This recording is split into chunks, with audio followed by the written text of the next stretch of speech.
Scaloni dissipe les doutes concernant Messi. Messi menace le trône de Klose en Coupe du Monde. La malédiction des champions menace Messi et ses coéquipiers lors de la Coupe du Monde 2026. Le commentaire de Pep Guardiola sur la participation de Messi à la Coupe du Monde. Et avant de commencer, n'oubliez pas de nous dire dans les commentaires qui parmi vous souhaite voir Messi lors de la prochaine Coupe du Monde. Et si vous êtes un fan de Messi, n'oubliez pas de vous abonner à la chaîne pour suivre toutes les dernières nouvelles. Coupe du Monde 2026. Scaloni dissipe les doutes concernant Messi. Au milieu d'une vague inquiétante de blessures, quelques jours avant le début de la Coupe du Monde, le sélectionneur de l'équipe nationale argentine, Lionel Scaloni, a dissipé les doutes concernant la participation de plusieurs stars après avoir annoncé la liste finale du champion en titre. Et l'Association argentine de football a annoncé jeudi soir, heure locale, vendredi matin, heure de Greenwich, la liste de la sélection pour la Coupe du Monde, qui se déroule aux États-Unis, au Mexique et au Canada, où elle comprend 26 joueurs menés par le capitaine de l'équipe, Lionel Messi. Et l'équipe nationale argentine cherche à remporter la Coupe du Monde pour la 4e fois de son histoire, et pour la 2e fois consécutive après avoir remporté le titre en 1978. 1986 et 2022. Et parmi les joueurs convoqués, il y avait 17 joueurs de l'équipe qui a été sacrée championne il y a 4 ans lors du match final contre la France. Et la participation de plusieurs de ces joueurs a été remise en question en raison de blessures de gravité variables, quelques jours avant la date finale, fixée par la Fédération internationale de football association, la FIFA, le 1er juin, pour apporter les dernières touches aux listes des équipes participant à la Coupe du Monde.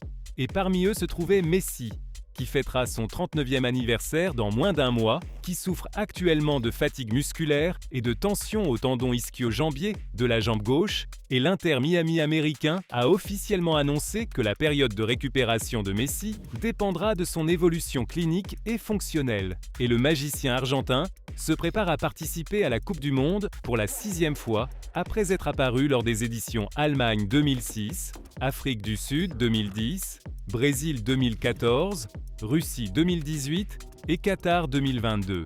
Et la participation du gardien Emiliano Martinez à la Coupe du Monde a également été confirmée, malgré une fracture à un doigt de la main droite subie lors de la finale de la Ligue Europa la semaine dernière.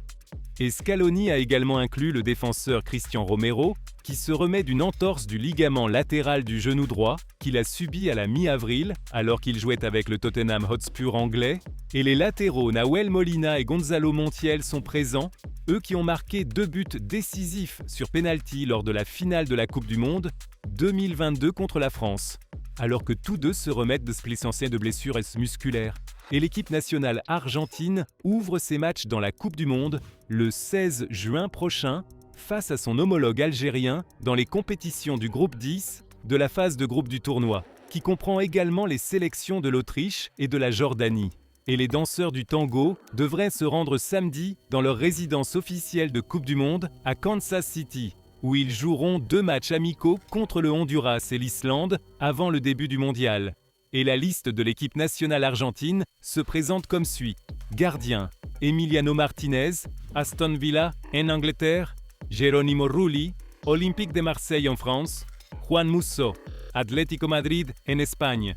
Défenseur, Gonzalo Montiel, River Plate en Argentine, Nahuel Molina, Atlético Madrid, Lisandro Martínez, Manchester United en Angleterre, Nicolas Otamendi, Benfica au Portugal, Leonardo Valente et Facundo Medina, Olympique de Marseille, Cristian Romero, Tottenham, Nicolas Tagliafico, Olympique Lyonnais en France. Milieu de terrain, Giovanni Lo Celso, Real Betis en Espagne, Leandro Paredes, Boca Juniors en Argentine, Rodrigo De Paul, Inter Miami, Ezequiel Palacios, Bayer Leverkusen en Allemagne, Enzo Fernandez, Chelsea en Angleterre, Alexis McAllister, Liverpool en Angleterre, Valentin Barco, Strasbourg en France. Attaquant, Lionel Messi, Inter Miami, Julián Alvarez, Nicolas González et Giuliano Simeone. Atlético Madrid, Lautaro Martinez, Inter Milan en Italie, José Manuel Lopez, Palmeiras au Brésil, Thiago Almada, Lyon en France, Nico Paz, Como en Italie. Messi menace le trône de Klose en Coupe du Monde. À l'approche du début du tournoi de la Coupe du Monde 2026, Le parcours continue pour passer en revue les chiffres historiques les plus notables et les statistiques pertinentes de l'histoire de la Coupe du Monde. Et il ne reste que 16 jours avant le début de la Coupe du Monde, qui se tiendra aux États-Unis, au Canada et au Mexique, durant la période du 11 juin au 19 juillet. Et l'Allemand Miroslav Klose est considéré comme le joueur ayant remporté le plus de victoires dans l'histoire de la Coupe du Monde, après être sorti vainqueur de 17 matchs. Et il est poursuivi à la fois par le Brésilien Cafu et l'Argentin Lionel Messi, avec un record de 16 victoires chacun. Et Messi s'emparera du record s'il remporte 2 victoires lors de la Coupe du Monde 2026. Et Klose a obtenu 5 victoires dans chacune des éditions 2002 en République de Corée et au Japon, 2006 en Allemagne et 2010 en Afrique du Sud, avant d'ajouter 2 autres victoires lors de l'édition 2014 au Brésil. Et il est devenu le seul joueur à être couronné de 4 médailles différentes en Coupe du Monde, après avoir combiné l'or, l'argent et 2 bronzes. Et la supériorité de Klose ne s'arrête pas au nombre de victoires, puisqu'il mène également la liste des meilleurs buteurs de tous les temps de la Coupe du Monde, avec un record de 16 buts. Et il semble que la compétition pour ce record s'enflammera lors de la prochaine édition, avec Messi qui se rapproche, 13 buts, et Kylian Mbappé, 12 buts, du record de Klose. La malédiction des champions menace Messi et ses coéquipiers lors de la Coupe du Monde 2026. Que s'est-il passé lors de la Coupe du Monde 1982 avec les champions en titre? L'Argentine est allée à la Coupe du Monde 1982, il y a 44 ans, en portant le titre de championne du monde, et avec elle Diego Maradona et les stars de 1978, rentrant tôt dès le second tour. Mais aujourd'hui, avec l'approche de la Coupe du Monde 2026 en Amérique, au Canada et au Mexique, le fantôme de cette chute montre à nouveau le bout de son nez, et cette fois, par la bouche de l'un des artisans de la gloire de 1978. Et l'ancienne star Daniel Bertoni a averti dans une interview avec l'agence de presse française que les chances de l'Argentine de défendre son titre pourraient ne subir un coup dur si l'entraîneur Lionel Scaloni s'appuie excessivement sur les joueurs qui ont été sacrés au Qatar il y a 4 ans. Et la composition de l'Argentine devrait inclure son capitaine inspirant Lionel Messi, ainsi que 16 autres joueurs de la liste de 2022. Et Bertoni a dit « Je pense que l'Argentine est candidate, compte tenu de notre record de 6 finales atteintes et de 3 victoires. » Mais il s'est corrigé avec un avertissement. « Si nous croyons que nous redeviendrons champions grâce à notre nom et à ce que nous avons accompli auparavant, c'est une erreur. » Et il a ajouté « Ce qui pourrait vraiment tuer l'Argentine, c'est la dépendance excessive de l'entraîneur Scaloni envers les joueurs qui ont apporté le titre il y a 4 ans. » Et c'est Bertoni qui a marqué un but lors de la victoire de l'Argentine 3-1 contre les Pays-Bas en finale de 1998 à Buenos Aires, membre de l'équipe de 1982, qui a dit adieu au tournoi prématurément malgré la présence de Maradona. Et à propos de Messi, qui a de nouveau été choisi comme capitaine dans l'espoir de son rétablissement d'une blessure aux ischio-jambiers, qui l'a forcé à quitter le terrain dimanche dernier avec l'Inter Miami contre Philadelphie, Bertoni a dit « Il reste un joueur crucial, mais il approche des 40 ans, il aura 39 ans le 24 juin prochain, et nous devons voir sa condition physique. » Et il a poursuivi. Il ne joue plus au plus haut niveau en club, et Angel Di Maria lui manquera. Lui qui, après Messi, était un élément crucial lors de la Coupe du Monde 2022. Et Bertoni qui, après 1978, a joué professionnellement à Séville et à Naples, s'est appuyé sur son expérience personnelle pour parler de la pression de défendre le titre. Tout dépend de l'état de la composition et de la capacité de l'entraîneur à combiner 2 réalités, renforcer l'idée qu'ils sont champions du monde et en même temps souligner la nécessité de sortir et de présenter une défense sérieuse du titre. Et il a conclu « Lors de la Coupe du Monde 1982, nous croyions que, parce que nous étions champions du monde, nous étions capables de gagner à nouveau avec Diego Maradona et d'autres nouveaux joueurs. Mais c'est toujours difficile. Tout le monde veut gagner. » Le commentaire de Pep Guardiola sur la participation de Messi à la Coupe du Monde. Je suis assis maintenant, en train de regarder la liste de l'Argentine annoncée par Lionel Scaloni, et quand je vois le nom de Lionel Messi là-dessus, la première chose à laquelle je pense n'est pas l'âge, ce ne sont pas les blessures, ce ne sont pas les années qui ont passé. La première chose que je pense, c'est que le football a encore de la chance. Il a de la chance que Messi soit encore là. Il a de la chance qu'un joueur comme lui, après avoir tout gagné, après avoir vécu toutes les scènes possibles, après avoir soulevé la Coupe du Monde au Qatar, ait encore le désir de concourir à nouveau. Parce que cela, pour moi, en dit beaucoup plus que n'importe quelle statistique. Messi n'a rien à prouver, absolument rien. Mais s'il est sur cette liste, s'il a accepté ce défi, s'il veut être à nouveau à la Coupe du Monde, c'est parce qu'au fond de lui existe encore la même flamme que j'ai vue lorsque je l'ai entraîné à Barcelone. Et c'est ce qu'il y a de plus dangereux. Parce que beaucoup de gens regardent un Messi et disent « Il a 38 ans, 38 ans, il ne court plus comme avant, il ne joue plus avec la même vitesse, il ne peut plus répéter ce qu'il faisait quand il avait 24 ou 25 ans. » Et oui, bien sûr, c'est vrai, le corps change, le football change, le temps passe pour tout le monde. Mais avec Léo, il y a quelque chose que les gens oublient, parfois. Messi n'a jamais été grand seulement parce qu'il courait plus vite que les autres. Messi a été grand parce qu'il comprenait le jeu avant tout le monde. Parce qu'il voyait la passe avant que l'espace n'existe. Parce qu'il savait où le défenseur allait se trouver, où son coéquipier allait être, où le ballon allait tomber, avant même que l'action ne commence. Cela ne disparaît pas avec l'âge. Cela peut même devenir plus fort. Le Messi de 38 ans n'est pas le Messi de 28 ans. Mais cela ne signifie pas qu'il est moins dangereux. Cela signifie qu'il est différent. Et parfois, un joueur différent peut être encore plus difficile à contrôler, parce qu'il ne dépend plus autant de l'explosion, mais de la pause. Il n'a plus besoin d'éliminer 5 joueurs par sa vitesse, parce qu'il peut te détruire avec une touche, avec un regard, avec une petite décision qui change tout le match. Je le connais très bien. Je l'ai vu de près. Je l'ai vu s'entraîner, je l'ai vu concourir, je l'ai vu résoudre des matchs qui semblaient vers les fermer. Je l'ai vu faire des choses qui ne peuvent pas s'expliquer par la tactique, parce qu'elles appartiennent à un autre endroit. Et c'est pourquoi, quand je vois Messi sur une liste de Coupe du Monde, je ne vois pas simplement un joueur vétéran. Je vois un footballeur qui peut encore modifier l'état émotionnel d'un tournoi entier.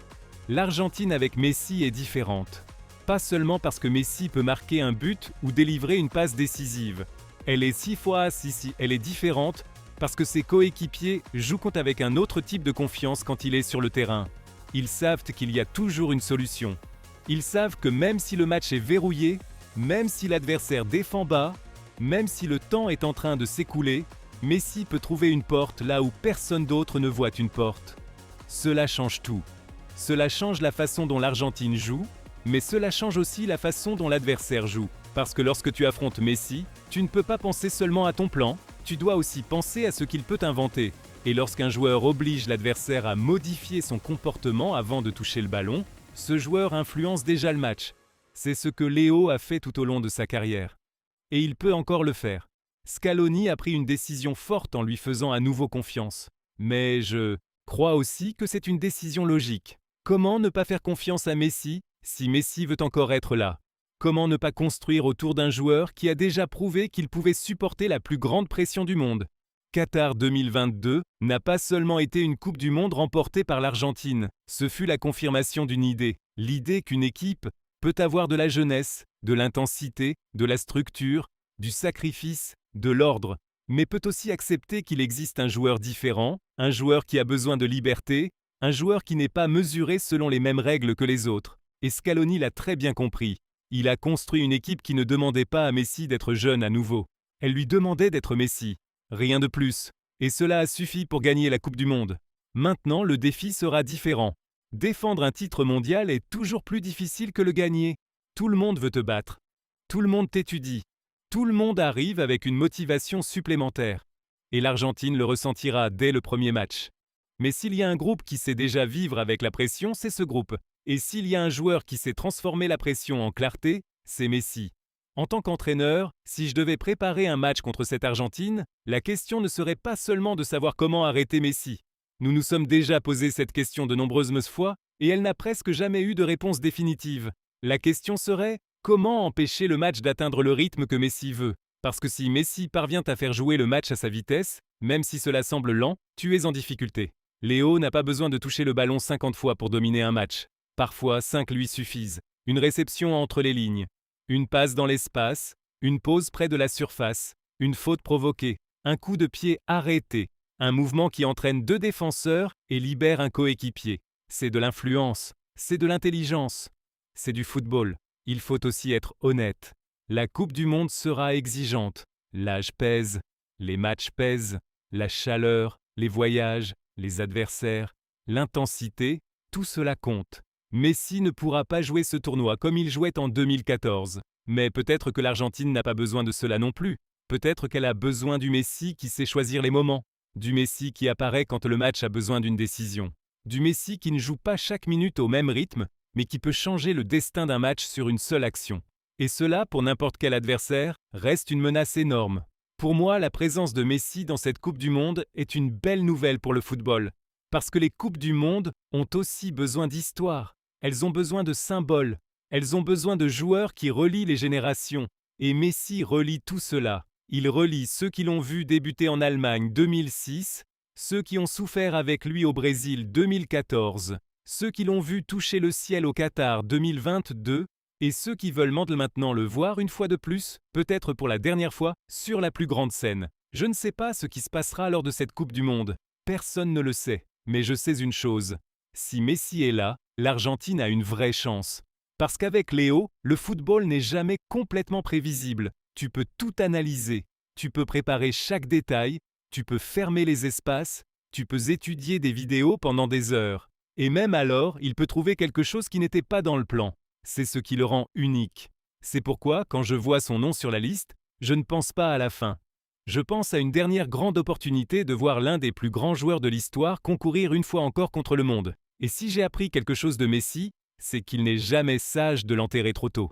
Parce que lorsque tout le monde commence à se demander s'il peut encore le faire, Léo répond généralement de la seule manière qui compte vraiment pour lui, en jouant au football.